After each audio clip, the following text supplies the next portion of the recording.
ರೂಪ ಆದ್ರೆ ಕಣ್ಣಿಗೆ ಕಾಣುತ್ತೆ, ಗುಣ ಸ್ವಭಾವ ಜೊತೆಯಲ್ಲಿದ್ದು ಪಳಗಿದ್ಮೇಲೆ ತಾನೇ ಗೊತ್ತಾಗೋದು. ಕನ್ನಡ ಚಿತ್ರರಂಗದ ಪ್ರಸಿದ್ಧ ಜನಪ್ರಿಯ ನಟರಾಗಿರುವ ಅನಂತ್ ನಾಗ್ ರವರ ಬಗ್ಗೆ ತಿಳಿದುಕೊಳ್ಳಲು ಮಿಸ್ ಮಾಡದೆ ವಿಡಿಯೋನ ಕೊನೆವರೆಗೂ ನೋಡಿ. ಇವರು ಶ್ರೀ ಅನಂತ್ ನಾಗರಕಟ್ಟೆ. ಇವರು ಸೆಪ್ಟೆಂಬರ್ 4, 1948ರಲ್ಲಿ ಮುಂಬೈನಲ್ಲಿ ಜನಿಸಿದರು.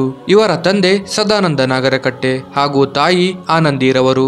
ಇವರ ಅಕ್ಕ ಶ್ಯಾಮಲಾ ಹಾಗೂ ಇವರ ತಮ್ಮ ಕರ್ನಾಟಕದ ಹೆಮ್ಮೆ ನಟ ಶಂಕರ್ ನಾಗ್ ರವರು.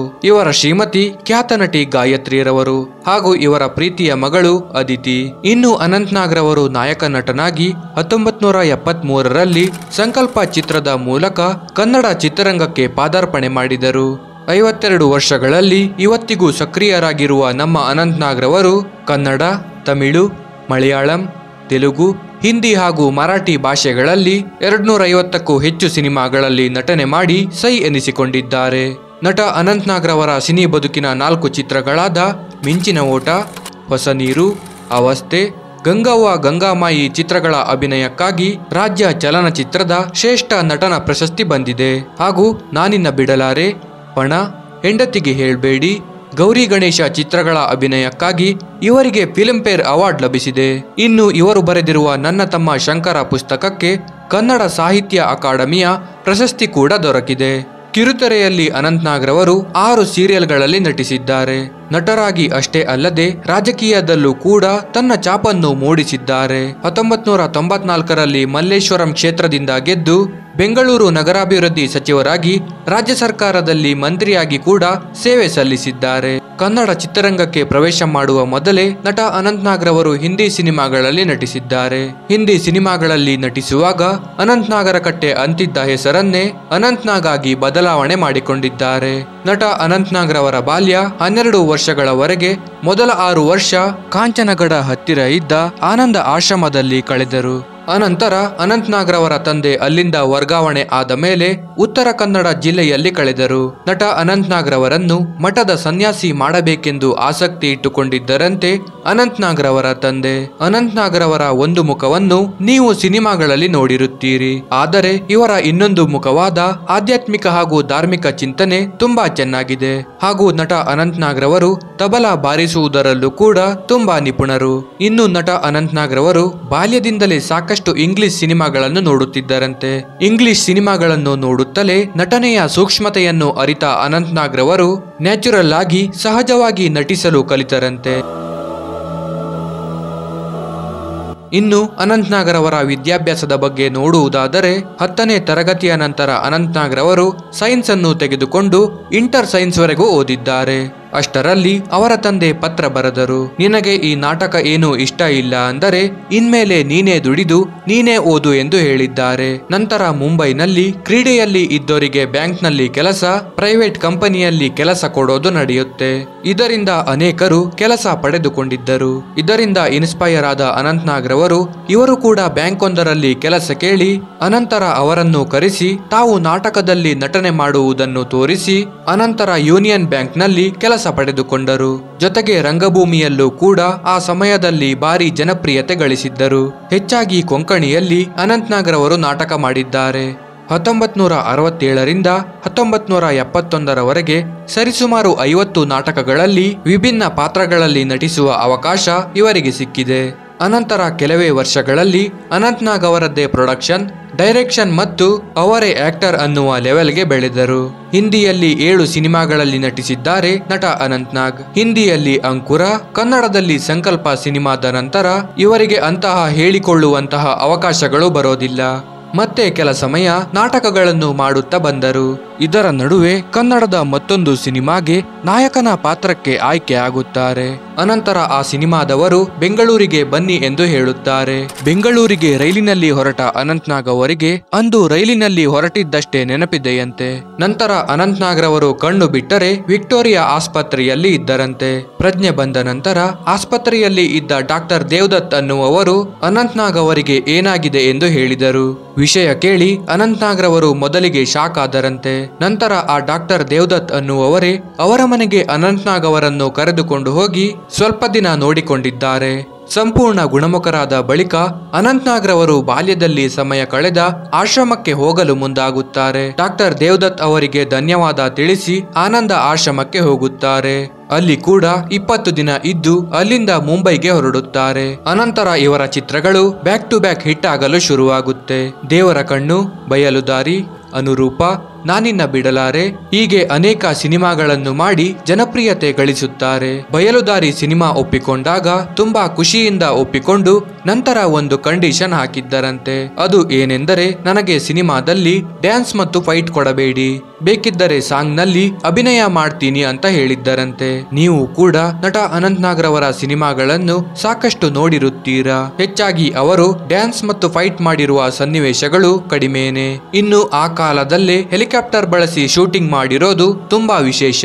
ಮತ್ತು ಬಯಲುದಾರಿ ಸಿನಿಮಾ ಶೂಟಿಂಗ್ ಕಂಪ್ಲೀಟ್ ಆದ ಮೇಲೆ ಡಾಕ್ಟರ್ ರಾಜ್ಕುಮಾರ್ ರವರು ಸಿನಿಮಾ ನೋಡಿ ಅನಂತ್ನಾಗ್ ರವರ ನಟನೆಯನ್ನು ಮೆಚ್ಚಿಕೊಂಡಿದ್ದರು. ನಟ ಅನಂತ್ನಾಗ್ ರವರಿಗೆ ಭಾಗ್ಯದ ಲಕ್ಷ್ಮೀ ಬಾರಮ್ಮ ಅನ್ನುವ ಈ ಹಾಡು ತುಂಬಾ ಇಷ್ಟವಾದ ಹಾಡು.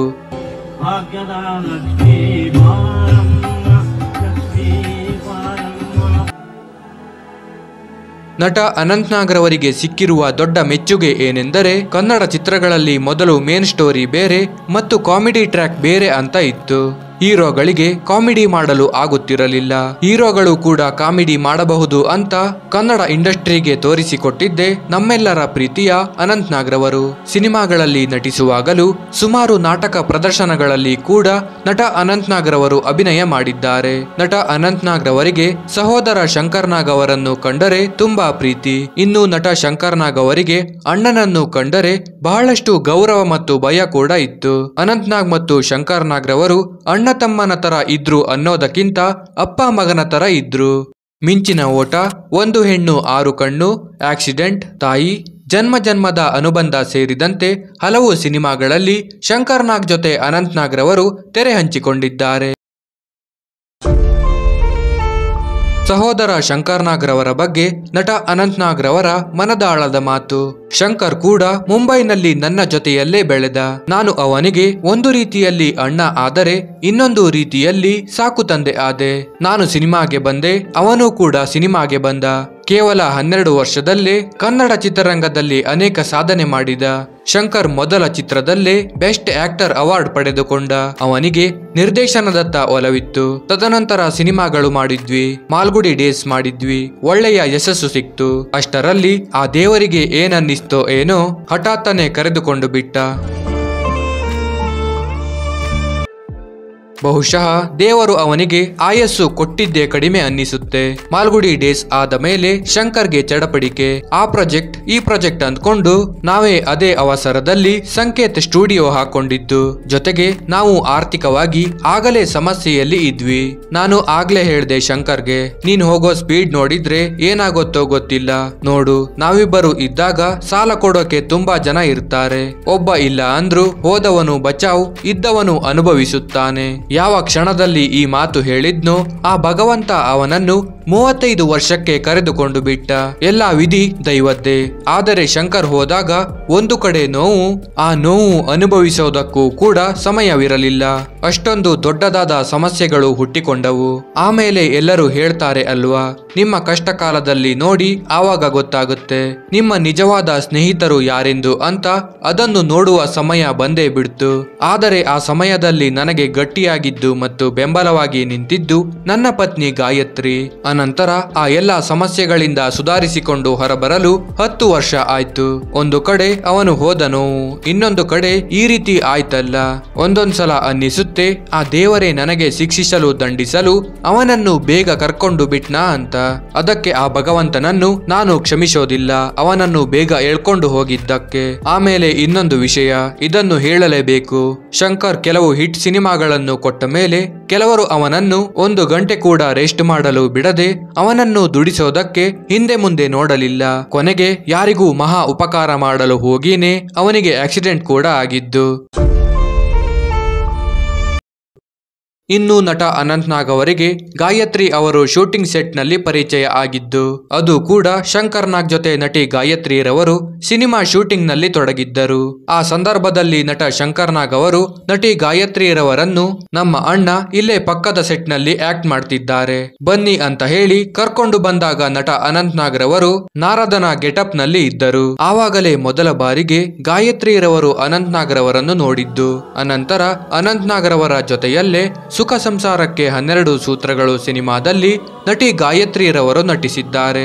ಗಾಯತ್ರಿ ಅವರ ಜೊತೆ ಅನಂತ್ ನಾಗ್ ಅವರೇ ಮದುವೆ ವಿಚಾರವನ್ನು ಮಾತನಾಡಿ ಒಪ್ಪಿಸಿ ಕೊನೆಗೆ ಏಪ್ರಿಲ್ 1987ರಲ್ಲಿ ತಮ್ಮ ಮನೆಯಲ್ಲೇ ಕೇವಲ 25 ಆತ್ಮೀಯರ ಸಮ್ಮುಖದಲ್ಲೇ ನಟ ಅನಂತ್ ನಾಗ್ ಮತ್ತು ಗಾಯತ್ರಿ ರವರು ದಾಂಪತ್ಯ ಜೀವನಕ್ಕೆ ಕಾಲಿಟ್ಟರು ಮತ್ತು ಇವರ ಮಗಳು ಅದಿತಿ. ಕನ್ನಡ ಚಿತ್ರರಂಗದಲ್ಲಿ ನಟ ಅನಂತ್ ನಾಗ್ ರವರು ಸಾಕಷ್ಟು ಸಿನಿಮಾಗಳಲ್ಲಿ ನಟಿಸುವ ಮೂಲಕ ಕನ್ನಡದ ಇತರೆ ನಟರುಗಳ ಜೊತೆಯಲ್ಲಿ ತೆರೆ ಹಂಚಿಕೊಂಡಿದ್ದಾರೆ. ಡಾಕ್ಟರ್ ರಾಜ್ಕುಮಾರ್ ಕಾಲದ ನಟರಿಂದ ಹಿಡಿದು ಈಗಿನ ಚಾಲೆಂಜಿಂಗ್ ಸ್ಟಾರ್ ದರ್ಶನ್ ಜೊತೆ, ಗೋಲ್ಡನ್ ಸ್ಟಾರ್ ಗಣೇಶ್ ಜೊತೆ, ರಾಕಿಂಗ್ ಸ್ಟಾರ್ ಯಶ್ ಜೊತೆ ಸೇರಿದಂತೆ ಇನ್ನೂ ಹಲವು ನಟರ ಜೊತೆಗೆ ಅಭಿನಯ ಮಾಡಿದ್ದಾರೆ. KGF ಸಿನಿಮಾದಲ್ಲೂ ಕೂಡ ವಿಶೇಷ ಪಾತ್ರದಲ್ಲಿ ಕಾಣಿಸಿಕೊಳ್ಳುವ ಮೂಲಕ ಈವಾಗಲೂ ಬಣ್ಣದ ಲೋಕದಲ್ಲಿ ಸಕ್ರಿಯರಾಗಿದ್ದಾರೆ. ಹಿರಿಯ ಸ್ಯಾಂಡಲ್ವುಡ್ ನಟ ಅನಂತ್ ನಾಗ್ ಅವರಿಗೆ 2025ರಲ್ಲಿ ಪ್ರತಿಷ್ಠಿತ ಪದ್ಮಭೂಷಣ ಪ್ರಶಸ್ತಿಯನ್ನು ರಾಷ್ಟ್ರಪತಿ ದ್ರೌಪದಿ ಮುರ್ಮು ಅವರು ನವದೆಹಲಿಯ ರಾಷ್ಟ್ರಪತಿ ಭವನದಲ್ಲಿ ನೀಡಿದರು. ಈ ಗೌರವವು ಕಳೆದ 5 ದಶಕಗಳಲ್ಲಿ ಭಾರತೀಯ ಚಿತ್ರರಂಗಕ್ಕೆ ನಟ ಅನಂತ್ ನಾಗ್ ರವರು ಕೊಟ್ಟಿರುವ ಕೊಡುಗೆಯನ್ನು ಗುರುತಿಸುತ್ತದೆ. ಪ್ರಿಯ ವೀಕ್ಷಕರೇ, ಇದಿಷ್ಟು ನಟ ಅನಂತ್ ನಾಗ್ ರವರ ಬಗ್ಗೆ ತಿಳಿಸಲು ನಾವು ಮಾಡಿರುವ ಚಿಕ್ಕ ಪ್ರಯತ್ನವಷ್ಟೇ. ನಟ ಅನಂತ್ ನಾಗ್ ರವರ ಜೀವನ, ಅವರ ಸಾಧನೆಗಳ ಬಗ್ಗೆ ಮಾತನಾಡುವುದು ಬೆಟ್ಟದಷ್ಟಿದೆ. ವೀಕ್ಷಕರೇ, ಈ ವಿಡಿಯೋ ನಿಮಗೆ ಇಷ್ಟವಾಗಿದೆ ಎಂದು ಭಾವಿಸುತ್ತೇವೆ. ಮುಂದಿನ ವಿಡಿಯೋದಲ್ಲಿ ಸಿಗೋಣ. ಧನ್ಯವಾದಗಳು.